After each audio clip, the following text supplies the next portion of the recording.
Përshëndetje miq, jemi në emisioni Ura, emisioni i bashkëdhetarëve dhe vim pas zgjedhjeve, vim pas asaj që ne kemi shpresuar, luftuam, nuk po them që e tërë diaspora donte, por ishte e përgatitur që të ndikonte në atë dhe një mikesha e emisionit Ura, një mikesha ime, mikesha e gjithë diasporës, antarja KKD-s, Anila Hyka, thoshte prej kohësh, ky është një investim që diaspora e bën për atë dheun. Pra, jo vetëm vot, jo vetëm e drejt, por një investim sa moral, aq edhe një kapital shoqëror, por edhe ekonomik e të tjera. Për këtë arsye dhe për këtë shprehje që ajo ka thënë vazhdimisht, sot e kanë ftuar në studio, është e deleguara e diasporës në këqyrje, në të gjithë kontroll e të tjera. Anil, përshëndetje dhe faleminderit që jemi sërish bashkë mbas një lufte kaq vjeçare, 8 vjet bashkë. 8 vjet për të qenë në këtë moment për të numëruar votën e diasporës. Te ky emision e kemi nisur diskutimin e parë për votën e diasporës. Dhe prandaj ju thash që do vi. Dhe prandaj thash të bëjmë një bilanc sepse një rrugtim i gjatë dhe një gëzim që në fundit një pjesë e mirë, mbi 10% e diasporës, ose 11-12% e diasporës votoj dhe është një vot që nuk ka dalë pa impaktin. Pra, vërtet, përse mund fitonte, por i duhej dhe vota diasporës, individve dhe partive, apo jo?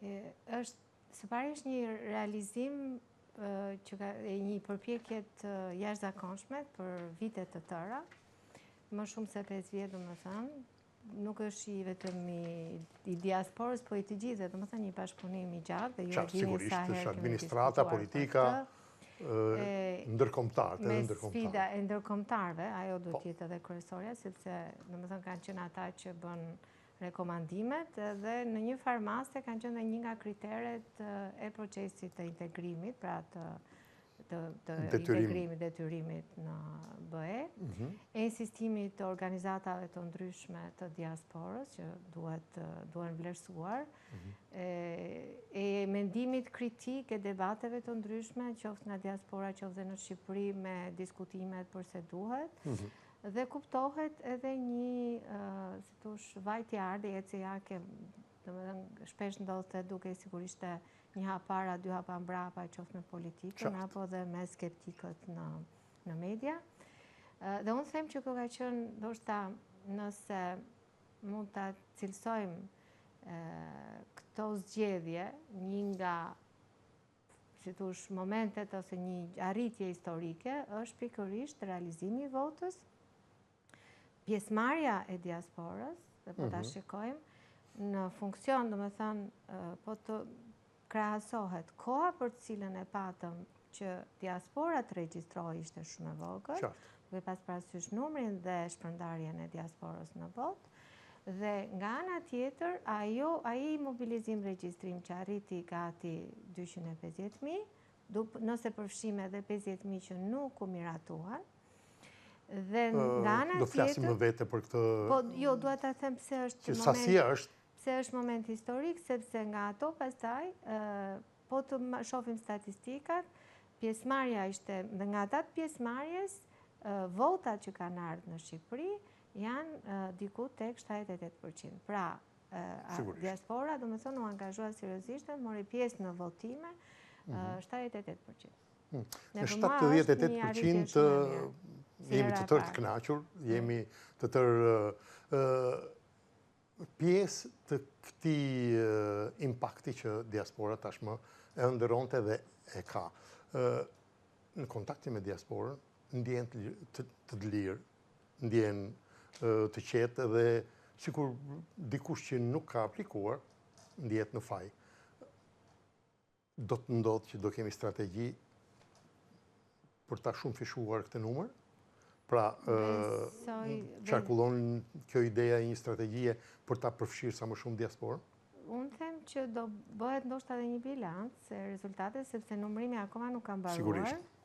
Unë isha deri tani mbas dite dhe në numërim, domethënë lëvizjet e numrave që janë subjektet politike varjojnë.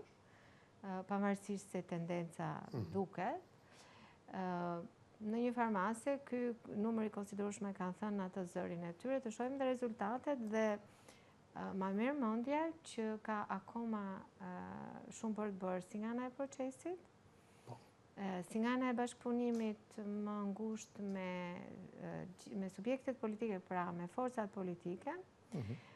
Ndoshta diaspora dhe unë të shpresoj shumë që do ketë një riorganizim apo një bashkëpunim më të ngushtë për të patur një impakt më të fuqishëm, sidomos duke, domethënë, të përfitoj nga momenti që ka Shqipëria me vëmendjen për të qenë, domethënë, duke qenë një kandidate e fortë dhe ka një datë, po them 2027, dhe them që diaspora... Do flasim nëse ndikon diaspora në integrim e të tjera. Jo tek integrimi, po mund të ndikojnë për të imponuar për të plotësuar kushtet ndoshta. Të ketë disa ndryshime që diaspora të jetë më e përfaqësuar dhe më se pjesëmarrja lidhet edhe me formatin e rezultateve, pra ku shkojnë këto vota, dhe ne nuk e dim sa vota do shkojnë kot të diasporës për shkak të sistemit zgjedhor. Për një në nxorret disa probleme, për t'i trajtuar, ju jetoni me këto probleme. Po i mendoj, domethënë, se çfarë duhet bërë. Atëre, më vjen një mesazh nga Greqia. Jemi të shqetësuar, thotë, dhe nuk kemi me këtë kontaktojmë të marrin vesh përse vota jonë u anat e mua, dhe politikisht apo administrativisht. Dyshojnë tek ne, thotë, të procesi apo gabime teknike? Është pak e... Më falë që ta bëre këtë pyetje kështu, por... Jo, se unë kam qenë direkt, ose i vetëmi njeri që diaspora mund të interesohet. Jo, po unë isha të dielën aty kur do fillonte numrimi dhe ne pritëm 3 orë, 4 orë para se të fillonte numrimi, pikërisht për këtë çështje. Kjo nuk u anat e mua, por duke qenë se një nga partitë kryesore kishte shqetësimet e tyre dhe kërkonin, sepse atyre ju kishte ardhur mesazhi po nga diaspora e Greqisë, përfaqësues të vet, që ka pasur, si thua, parregullsi, nuk është respektuar procesi që si në dorëzim, ashtu dhe i marrjes së... Pra, flasim tek posta, tek ingranazhet e realizimit, apo tek personeli politik? Kanë qenë disa element, pra edhe tek posta, sepse ka qenë DHL-ja që ka krijuar disa shqetësime, sidomos duke përdorur një operator, një nën-kontraktor. Kanë qenë adresat, por unë them që edhe shtetasit shqiptar, që kanë patur, si më thënë, probleme për këtë gjë, nuk kanë respektuar, pra të respektojnë procesin e ankimimit në PER, sepse kjo do ishte dokumentacioni më i mirë. Duke kaluar direkt me, si thush, me fjalë, nuk po them me spekulime, por duke aquar direkt të subjekte politike, kjo krijon pastaj pa fakte konkrete, është akoma më vështirë. Kjo do kërkoj, dhe çfarë bëri KQZ-ja, më thënë komisioneri, tha, okej, me qënë se këta do më thënë se ajo blokon të gjithë procesin e numërimit, në qoftë se do vazhdonte që çdo vot e Greqisë do të duhej të verifikohej nëse personi e ka marrë në dorëzim dorazit, nëse ka vënë firmë, se ishin gjithë procedurat që këta kërkonin, sepse janë, të më thënë, zarfet e kryesore, pra nuk po flas zarfi i votës, po zarfi kryesor është i gjurmueshëm. Pra dhe ata aty e kërkonin statistikat. Dhe në këtë rast... është me qip, është gjurmueshëm zarfi që vjen? Zarfi që ka dorëzuar, pra zarfi B, ka një gjurmim, pra do me thënë, ka një identifikim në sistem që, por kjo kërkon kohë, dhe këtë thonin, të shpjegonin këta të KQZ-s, që kjo donë shumë kohë, është një proces i gjatë. Është një proces më i gjatë, dhe aq më tepër që nuk bëj fjalë për të gjitha votat, po këta i futën të gjithë në një thes dhe pastaj thuaj po s'ishte ajo e Patrës, ajo e Kretës janë komplet ndryshme. Gjithatë procese, unë do t'i lutesha regjistë në qoftë se keni mundësi na lidhni me Alban Dacin për disa procese që duhet integroj idenë, analizën që kemi me faktet që zonja Yka e ka, jo vetëm që i ka të përvuajtur gjatë gjithë këtyre ditëve, por edhe janë në zgjidhje. Politikanët e shohin diasporën si thes votash në këto ditë? Jo, kanë ndjekur me vëmendje dhe se mos të ditët mbas si mbaruan një pjesë e mirë e numërimit brenda vendit, kanë qenë domethënë vazhdimisht aty sepse procesi është më i gjatë dhe shihet domethënë pavarësisht se shihet tendenca prapë mund të bëjë ndryshime domethënë në disa, të paktën në disa qarqe që ka diferencë të vogël votash. Anil, ajo që të bën përshtypje është dinjiteti i diasporës. Gjatë gjithë kohës kanë ndjekur rezultatet dhe priste një kanal të veçantë televiziv për votat e diasporës, për informimin, edhe gjatë gjithë kohës do në të mbante të Tirana, të gjithë qytetet, një vëmendje edhe atyre që nuk kanë votuar, por edhe pjesa tjetër. Tashmë ato e ndjenë që janë të pranishëm. Janë të pranishëm realisht? Po ja, sepse ka qenë, si thua, një proces që edhe në diasporë një pjesë kanë qenë skeptik, pavarësisht se kanë dashur, ose janë ndjerë që kanë dashur të votonin për përfaqësuesit e tyre, pra për përfaqësues nga diaspora. Partitë politike shumë pak ka pas vizibilitet se kush ishte vërtet nga diaspora, një pjesë ndoshta edhe mund mos janë ndjerë fare të përfaqësuar dhe ato të zgjedhurit nga diaspora që kanë bërë. Më thënë, janë shumë faktorë dhe është e vështirë që të përgjithësosh të gjithë diasporën se si janë ndjerë. Unë them që rezultatet më vonë do t'a japin. Ndoshta mund të ketë, dhe unë shpresoj që të ketë ata efektin e kundërt dhe jo efektin e të thënit që, domethënë që të bie për ai, si thosh, pjesëmarrja në të ardhmen, por të rritet pjesëmarrja në të ardhmen për të kuptuar që ka shumë akoma për të bërë, që duhet jemi të gjithë proaktiv për ndikuar në ndryshim. Ajo që më shqetëson në këto momente është u shpall rezultati, fitoria, po pa mbaruar numërimi i diasporës. Dhe unë ndjes që sikur ne nuk ndikojmë në rezultat. Në fakt, rezultat ata ndikuan sepse zotin Shehaj e ndihmuan, partitë e tjera i vunë, dy partitë e tjera, por edhe tek partitë e mëdha, individët kanë marrë nga diaspora numrin e votave që i duhet. Pra, për të qetësuar gjithë diasporën, janë të llogaritur politikisht? Tashi, që partitë domethënë filluan të tregonin fitoret, ajo është arsye atyre, normale. Është arsye atyre dhe ku realisht ato që kanë fituar. Ndoshta lidhet pak dhe me tendencat, sepse janë politike, ja. Janë politike. Mund të them që ka shumë interes, sepse është të rritur dhe duket ke numri pjesëmarrësve politik këto në numrimin e diasporës. Jo, flas aty kur po bëhet numrimi. Pra nuk është se është i interesë, ndryshe nuk do t'i kisha aty po t'ishin. Unë kam lindrit për drejt Alban. Alban, përshëndetje. Përshëndetje. Alban, e bëm atë që duhej, votuam, vendosëm diçka në historinë politike të Shqipërisë nga distanca, nga pjesa e diasporës, nuk u rrobtuam për të ardhur me autobuza, me avion për të votuar, dhe tashmë quhet mision i realizuar. Kam Anila Hykën në studio, kështu që ajo i ka ndjekur nga afër, është përfaqësuesja e KKD-s ose e përzgjedhur nga Komisioni i Zgjedhjeve për të qenë mbrojtuese e votës diasporës. Më thuaj pak, misioni ynë u realizua? Po mendoj që vëzhgues mund bëhet kushdo, nuk është çështja. Jo, kushdo nuk mund bëhet kushdo. Kushdo mund bëhet vëzhgues, jam thënë bësh kërkesë të keqe, ja bësh vëzhgues. Nuk është problema, jo. Flas. Diaspora nuk ka shumë. Mund bërë dhe në cilësinë e gazetarit, mund bërë edhe shumë cilësi tjera, nuk është dhe një rritje madhe që t'jesh vëzhgues, edhe pse është një që paktën emigrantët ose ata që të jashtë kenë mundësi të vëzhgojnë procesin i cili është një risi.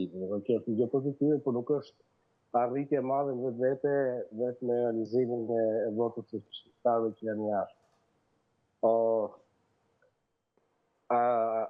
Mbetëm që të përsëri gjithmonë një të gjëra dhe fatkeqësisht dalin ato gjëra që kam pranuar dhe ato problematika që kanë ngritur unë.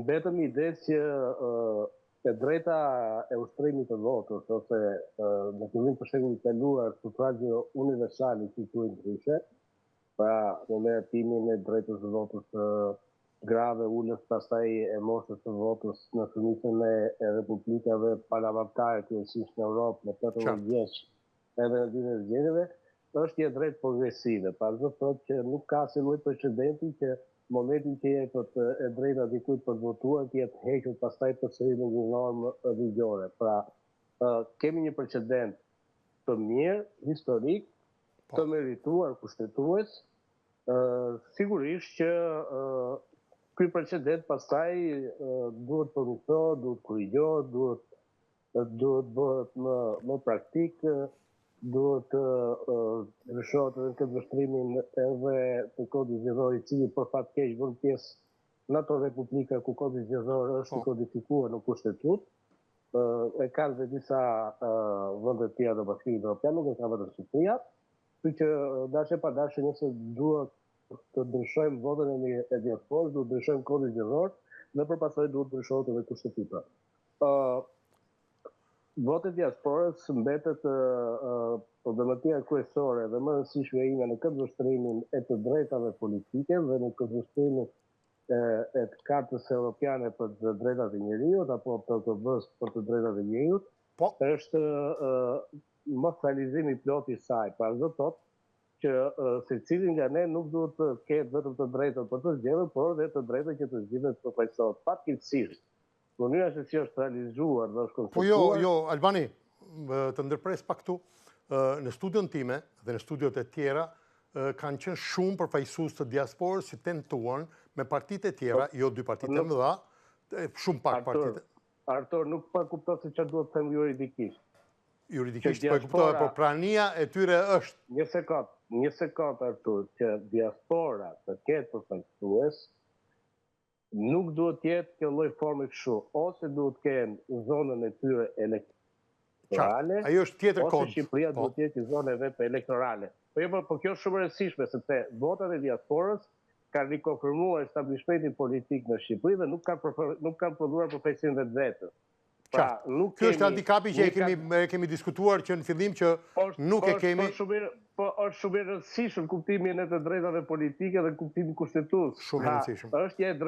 Është një drejtë realizuar për gjysmët. Ja, një minutë, Albani të tregoj vetëm një detaj.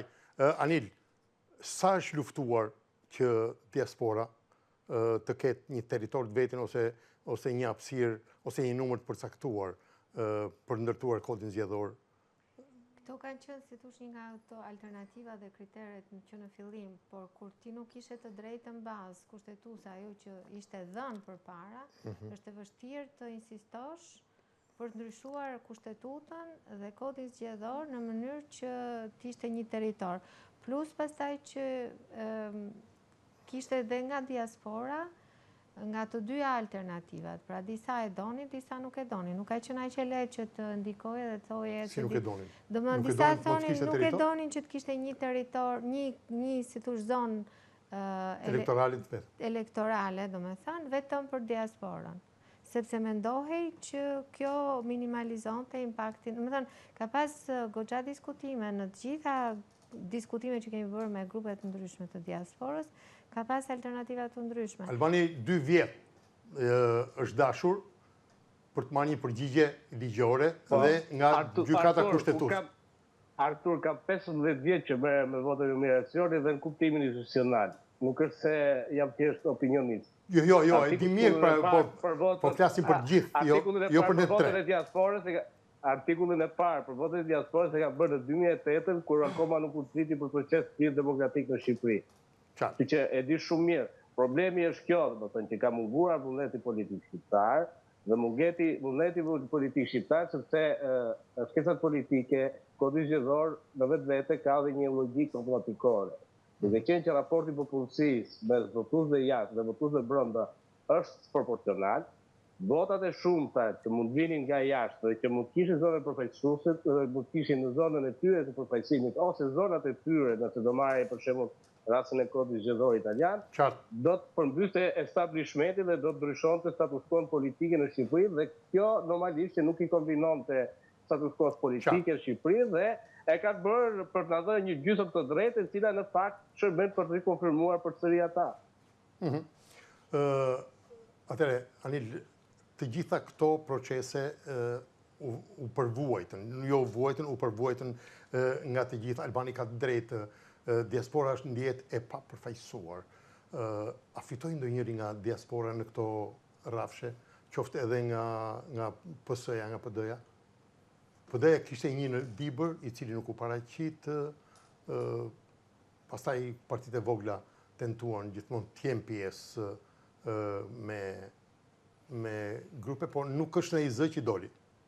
Unë nuk di do me thënë të ketë patur, unë e thash dhe në fillim që në këto zgjedhje dhe diaspora vetë ndoshta mund kishte marrë pjesë më shumë, po të kishin pasur dhe forcë politike nga diaspora që të dinte të votonte për ata.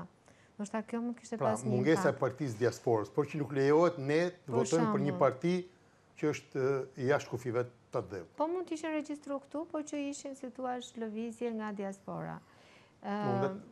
Tjetra pastaj është, ky është një hap i parë në kuadrin e një sistemi zgjedhor që dihej që domethënë në zgjedhjet e shkuara që është handicap dhe që është domethënë humbasin shumë vota, por edhe sot që po shifja rezultatet, më dukte domethënë absurde që PSD-ja ka 3 vota, ndërkohë që kishte më pak vota në rang kombëtar nga një nga partitë e vogla që nuk kujtohet. Domethënë, për të mos thënë pastaj edhe në formatin se si një kandidat në një rreth të vogël për me, po them kot, merr 500 vota futet në parlament, dhe një kandidat tjetër... Fliti për handikapin e ligjit. Pra, domethënë implementimi i votës u pranua sepse ishte kodi zgjedhor i tillë. Dhe prandaj them që kjo pastaj kërkon një hap të dytë, por ne mund kërkonim ndryshim të kushtetutës në atë kohë që na thonin se don asnjë. Ma mos si na thonin? Albani. Asnjë parti politike nuk e don, na as keni për ta marrë ndonjëherë. Alban Artur, për sa i përket kodit zgjedhor, sot kam bërë një studim minimal, më ka marrë shumë kohë, edhe për të kuptuar se çka ka ndodhur me 2025-ën dhe me 2013. Atëherë, së pari nuk ka ndonjë rritje të jashtëzakonshme Partia Socialiste që ka marrë 33 mandate. Ka një sasi votash.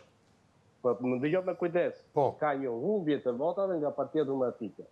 Ne po ta marrë me shifra konkrete. Në 2013 Partia Socialiste ka marrë 713.407 vota që konvertoheshin ato me 65 mandate. Dërsa në 2025 Partia Socialiste ka marrë 785.615 vota. Edhe ka 83 mandate. Diferenca e 2025 me 2030 në 72.000 vota.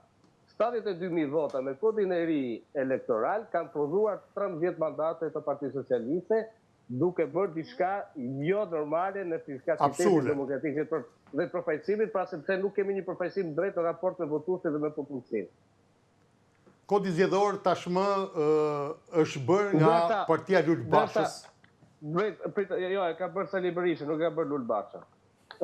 Edhe diçka tjetër, që prapë gjithmonë në këtë raport, Partia Socialiste ka marrë 13 mandate me rreth 72.208 vota, ndërsa kemi partinë e Zotit Lape, nuk ka të bëja e dua po se dua, e cila ka marrë 57.555 vota dhe ka prodhuar vetëm një mandat.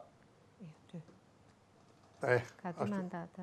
Edhe Lapa 2 mandate? Ka marrë dhe pas ka prodhu 2 shumë jashtë zakonisht pak.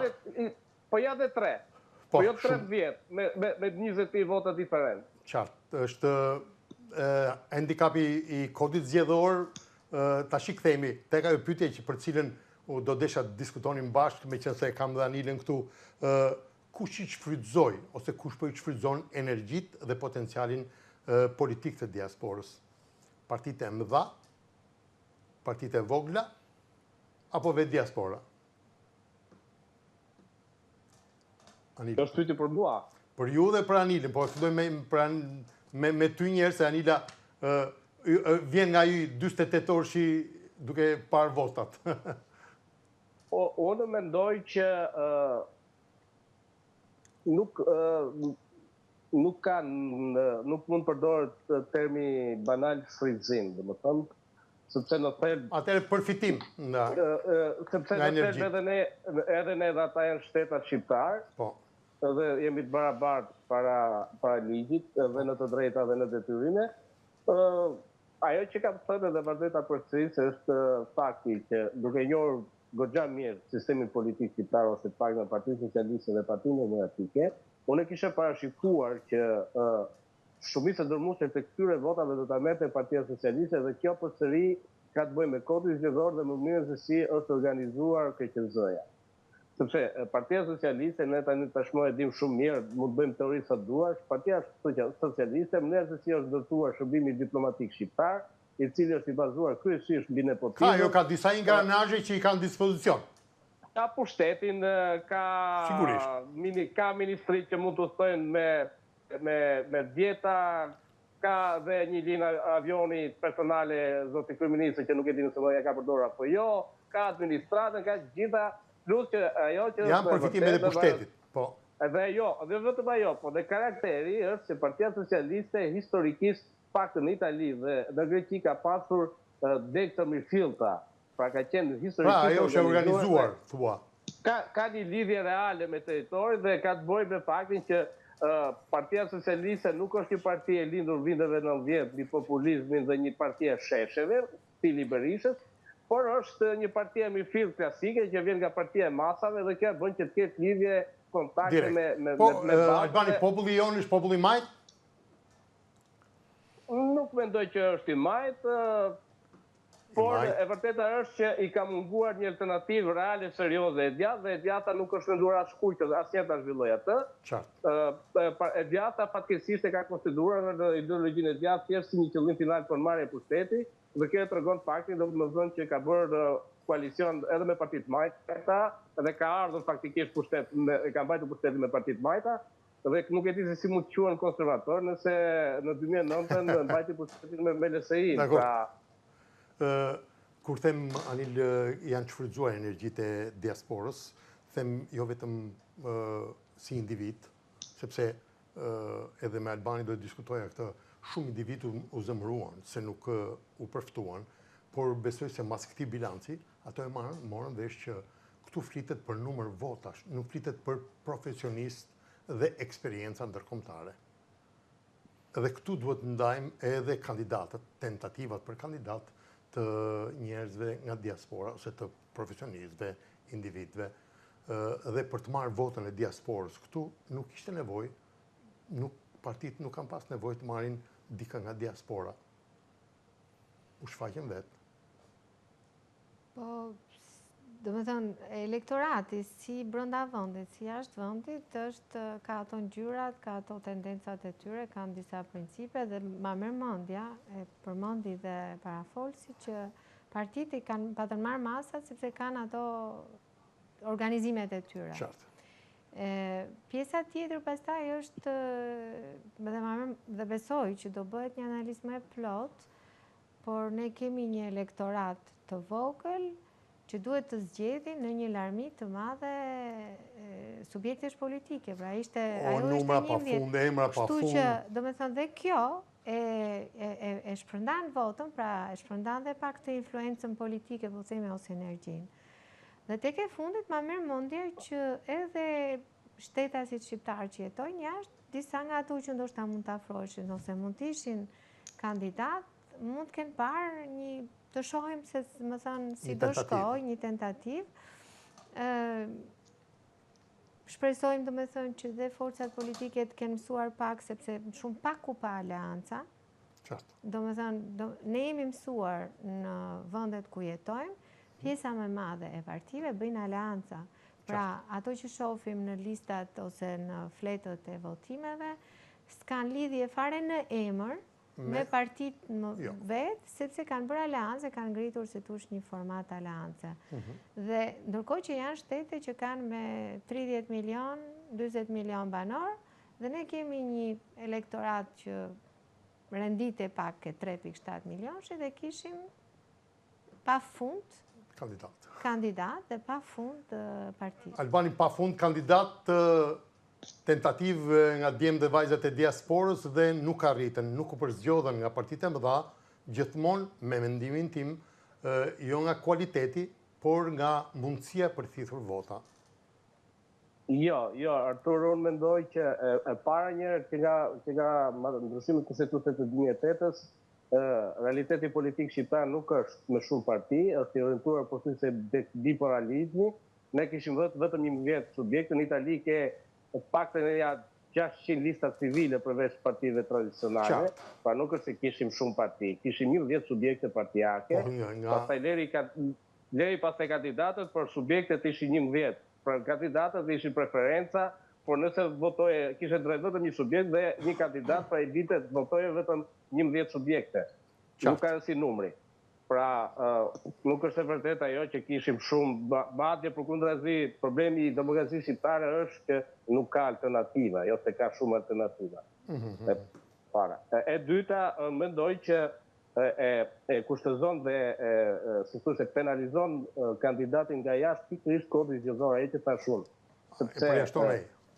Po jo ta marrë, është një sfidë shumë e madhe dhe nuk është një sfidë e kollajt. E para njerë të lësh jetën që ke vazhduar këtu dhe të kthehesh për një aventurë 3 mujorëshe, më thënë nuk është e kollajt, sepse disa kanë marrëdhënie pune, kanë kontrata pune, kanë familjen, dhe këtu jeta vazhdon, nuk është se do të ndalosh shpenzimet, detyrimet dhe takset që ke për të paguajtur këtu, sepse ti po bën fushat. Pra e para njerë, forca për ndryshuar dhe për të rikthyer nuk është shumë e kollajt. Ajo që kam thënë unë, shansi i fundit ka qenë kjo që të kishte një raport me diasporën, do të zënit në të ardhmen, sepse do ketë gjithë më pak interes.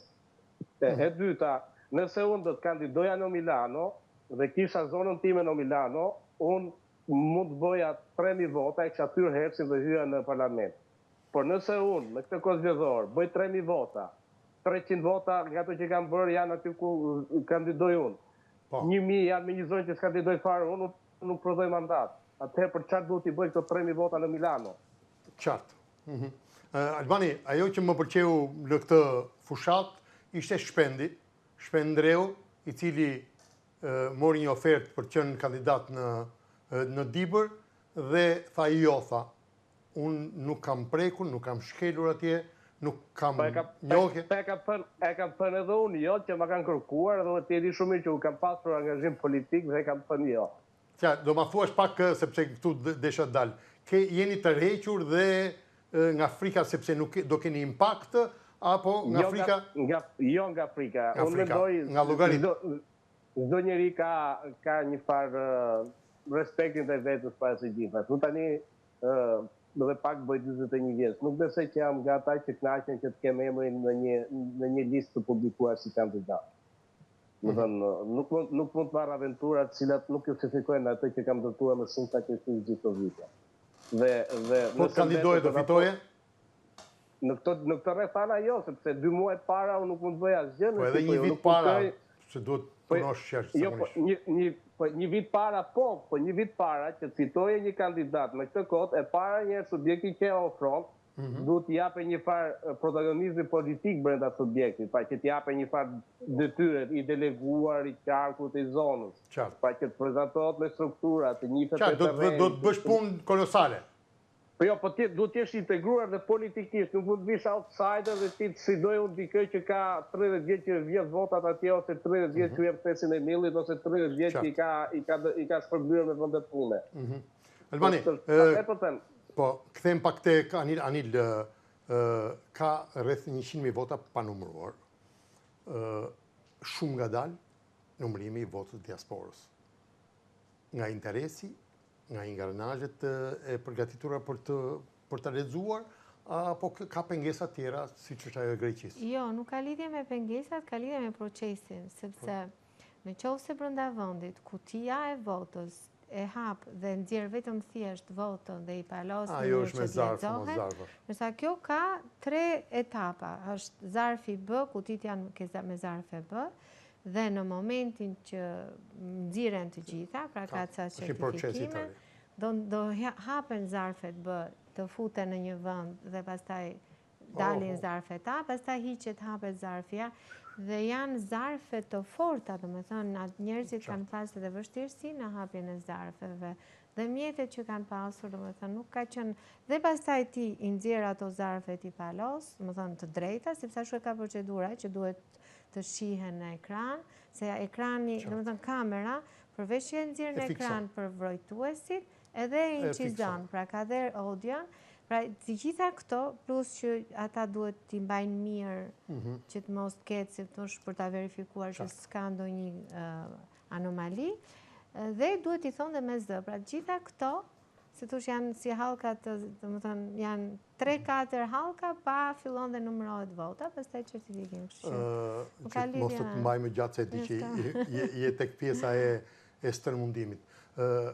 Tashmë diaspora ka një shpresë. Ka një ëndër që do jetë në proceset që tha edhe Albani, që tha dhe ju që do ndërtojnë, do shifim edhe strategjitë dhe elementet. Gjë që të bëm përshtypje nga gjithë kjo zalëmaje e madhe, ajo pjesa e votimit, apo kjo pjesa e administrimit të votës? Në shkuptim, më bëj përshtypje. Në kuptimin e defekteve që ka, sepse votimi ishte të 100.000, 200.000 njerëz, kurse administrimi është një grupi të administrata shtetit. Defektet këtu ka më tepër, a më pak? Që ka, domethënë, që ka element që duhen përmirësuar absolutisht, ndoshta dhe kjo, domethënë, mënyra e votimit duhet parë, por u krijua e tillë pikërisht për të minimalizuar ose domethënë për të eliminuar maksimalisht çdo dyshim, çdo spekullim, sepse fatkeqësisht ne akoma jemi një, po them, kom që nuk besojmë në asgjë. Domethënë, në çdo element ne fusim elementin e dyshimit, dhe më vjen keq që ta them se unë nuk më pëlqejnë stereotipet, por është fatkeqësi që ne në çdo lloj komunikimi është bërë si pjesë, ndoshta edhe ndoshta në kulturë, që mendojmë me çfarë mendimi e ka, domethënë jo çfarë thotë, por çfarë mendimi, domethënë duke thënë këtë, imagjino pastaj prapa mendimin. Mendon tash, si thosh, dhe subjektet politike që pa hapur gojën ose pa filluar me procesi, nxjerrin ku është problemi dhe si do vidhet. Sepse kanë pasur të historirat ose eksperienca. Dhe sistemi u ndërtua i komplikuar pikërisht për të eliminuar këtë gjë. Pjesa tjetër pastaj se si do bëhet përmirësimi, duhet diskutuar dhe të bijem dakord gjithë. Në japësh një mesazh, meqense nuk dua të mbaj më tepër, një mesazh për votuesit dhe besimin që vota tyre shkojnë aty ku donin ata. Po, diaspora ka dhënë mendimin e vet, ka dhënë votën e vet, në ato format dhe zgjedhja është e tyre, sepse ne s'mund të gjykojmë zgjedhjet individuale, vota ka qenë e fshet dhe është ruajtur fshehtësia. Kushdo që mendon që i është lexuar apo i është tjetërsuar vota e ka tërësisht gabim dhe është spekullim ose bëhet e qëllim për të shkatruar këtë proces ose për ta delegitimizuar, për t'ia hequr kurorën, se është më i mirë edhe se ai i Kosovës. Pjesa tjetër, pastaj votimi masiv në shtëpia, këto janë gjëra që ne nuk i kontrollon dot mendimin e tij. Do ta diskutojmë me Albanin sepse ai ka qenë pjesë kontakti direkt. Eksakt. Ajo që është mesazhi kryesor është që ne arritëm diçka që na u përsërit me 10 herë që nuk do bëhet. Është një moment historik që duhet i gëzohemi. Fakti që diaspora shqiptare votoi më shumë se sa ishin pritshmëritë tregon që është serioze dhe shpresojmë që në të ardhmen të ketë ta dyfishojmë pjesëmarrjen dhe të kemi mundësi të gjejmë alternativa prezantimi dhe përfaqësimi. Anil, të falenderoj edhe në emër diasporës për kontributin, për konsekuencën dhe pjesëmarrjen deri në gjyqje me diasporën për Shqipërinë e Lirë dhe ju deri në gjyqje për shkuar për për ta definuar këtë kërkesë të madhe. Të falenderoj edhe për impenjimet, sepse një pjesë të jetës po e harxhon për diasporën. Faleminderit e ju për mbështetje, se ka qenë nga, domethënë, mediat kryesore dhe të para që na kanë mbështetur dhe ka dhënë besimin. Dhe përshëndes edhe Albanin, sepse dhe ai, me sa kuptoj, e ka ndjekur. Është një kontribut i jashtëzakonshëm. Eksakt, dhe shpresoj që ta vazhdoj atë kontribut dhe të rrisim bashkëpunimet, se vetëm me bashkëpunim dhe me sinergji mendimesh mund të arrijmë gjërat. Faleminderit. Respekt. Alban, po të bëj një pyetje të tillë, në një proces të jashtëligjshëm ose të pakontrolluar të diasporës, jemi komod sepse kanë votuar në grup, është pyetur brezi dytë, janë këto gjëra që ndoshta këtu në Shqipëri nuk ndodhen, por atje ndodhin sepse vendveprimi është i tillë, apo jo? Artur, nëse mban mend, në intervistën e fundit, kam thënë probleme që ka kjo lloj forme, kjo lloj mënyre e të realizuarit votimi për shqiptarët që jetojnë jashtë, sepse tash edhe terminologjia është shumë e rëndësishme, madje në raportin e fundit të SBE ngriti një çështje për cilën unë kam trajtuar dhe para tyre, pra kam thënë që duhet quhet vota e shqiptarëve që jetojnë jashtë, vota e shqiptarëve të atyre që janë edhe për kurim, të atyre që janë për studime, për konventa, për konferenca, për turizëm, pra nuk do t'i mohohet as kujt e drejta për të votuar, dhe këtë kam thënë se që kemi bërë intervistë bashkë. Unë kam ngritur disa lloj problematikash, të cilat fatkeqësisht ato nuk i dëgjoj askush, dhe tashmë po dalin gjërave që kam thënë unë. Nuk do të ishte nevojshme fare që të krijojë një database, sepse i vetë database, raporti juridik që kanë në Shqipëri është për regjistrin popullsisë në zyrat e gjendjeve civile. Nuk do të ishte nevojë të krijonim një aplikacion të ri, të të komplikuar për një pjesë kategori njerëzish, por mjaftonte që të bëni votimin elektronik, siç e kam thënë unë, dhe kam dhënë shembull që Moldavia, Rumania dhe shumë vende të tjera e kanë, që duhet të grinim qendra e votimit në bashkëpunim me institucionet lokale në ato vende ku ka komunitet shqiptar, nuk do të ishte nevojë që të bënim gjithë lloj numërimi, nuk do të ishte nevojë kishte këtë lloj problemi me votën e zarfit, sepse kam thënë nuk do të ruhej sekreti i votës. Vota është sekrete dhe është e pamundur që të ruhej me këtë lloj formule, sepse e kam thënë sigurisht. Mjafton që të mblidhe 20 veta në zarf në një lokal, në ndikimin e dikujt, në sugjerimin e dikujt tjetër, mund të votojnë një preferencë të përbashkët dhe pastaj mund ta dorëzojnë. Ka pas edhe problematika tjera që unë duhet merrem sepse nuk ka prova. Albani, nuk më interesojnë ato problematika me ty, sepse kam diçka tjetër.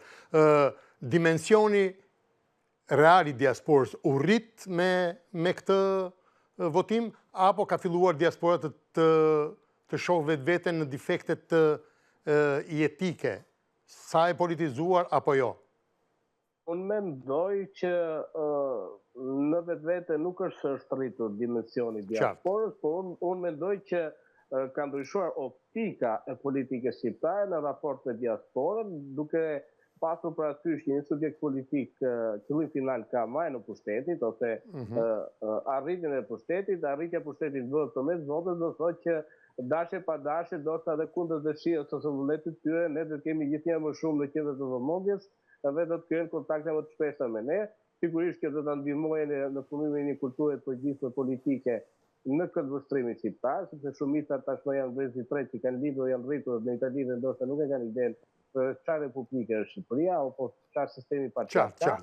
Pra, mendoj që dashje pa dashje diaspora ose shqiptarët që jetojnë jashtë, por rikthehen në qendër të vëmendjes, ashtu siç e meritojnë për shkak të kontributeve shumë dimensionale që i kanë dhënë Shqipërisë vazhdimisht, edhe diaspora e vjetër, por edhe këto të 30 viteve të fundit. Ajo që të bën përshtypje në këto momente është përzgjedhjet janë komplet tjetër, kurse pjesa e pjesëmarrjes në parlament është zero. Ajo që ju thot nuk ka përfaqësim. Mendon se do ketë këshillime, do ketë grupime, do ketë ingranazhe që ta përfaqësojnë diasporën, qoftë edhe në këto komisionet e parlamentit? Unë mendoj, Arturo, që duke pasur parasysh edhe zonjën që përfaqëson në lëvizjen që ka dhënë një kontribut të rëndësishëm për votën e diasporës, po jo, kjo nuk është, kjo është antare KKD-s, Anila është e pavarur, fare, nuk ka lidhje. Jo, ajo ka qenë nga KKD-ja pranë Komisionit Qendror të Zgjedhjes, ata bën luftën e vet.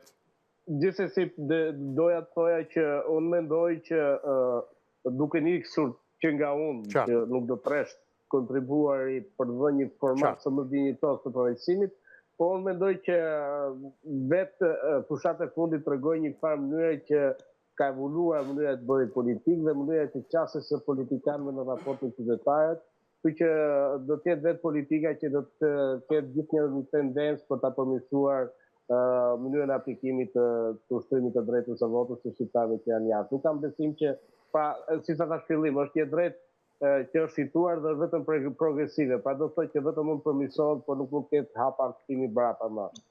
Qartë, hapa kthimi nuk ka. Albani, në qoftë se do uroje dikë ose do falenderoje dikë për këtë arritje, cili do ishte?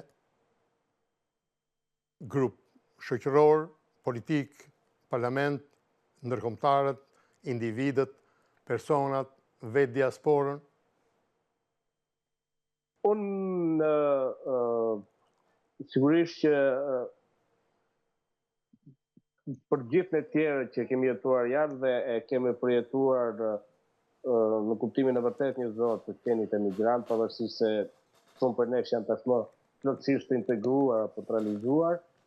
Unë mendoj që në tërësi, edhe pse ishte një rekomandim i OSBE dhe i Bashkimit Evropian, pra edhe i Venecias, që duhet ta bënin se s'bën, unë mendoj që në fed të gjithë duhet jemi kënaqur për atë që kemi bërë, se jo edhe politika shqiptare ndoshta e sforcuar, jo plotësisht e liruar, por pati një vullnet për ta bërë një gjë të tillë, nuk duhet të keq interpretohet se tashmë edhe zgjedhjet kanë mbaruar, por unë mendoj që në linje të përgjithshme edhe përmes samiteve të cilat që duhet edhe mund të kritikohen, por unë mendoj që qeveria Rama në raport me institucionalizimin e diasporës, në sidomos në periudhën kur ka qenë Pandeli Majko ministri i diasporës dhe fatkeqësisht nuk kemi një ministri diaspore, po mendoj që kjo qeveri në paktën në institucionalizimit, sepse ne nuk ishim as të institucionalizuar.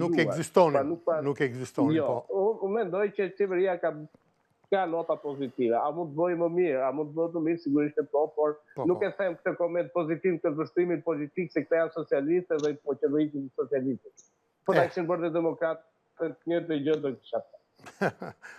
Albani, të falenderoj shumë që ishim bashkë. Sot në fakt nuk mund ta mbyllja ose nuk mund merrja në analizë zgjedhjet pa ty, pa bashkëbisedimin me ty, sepse është një histori që ndoshta kemi ndarë shumë orë dhe momente bashkë për të diskutuar këto. Të falenderoj pafund. Arturo, është kënaqësi shumë e madhe për mua, sigurisht që është një emocion i madh që ne kemi në fund të drejtat të votojmë ku jemi.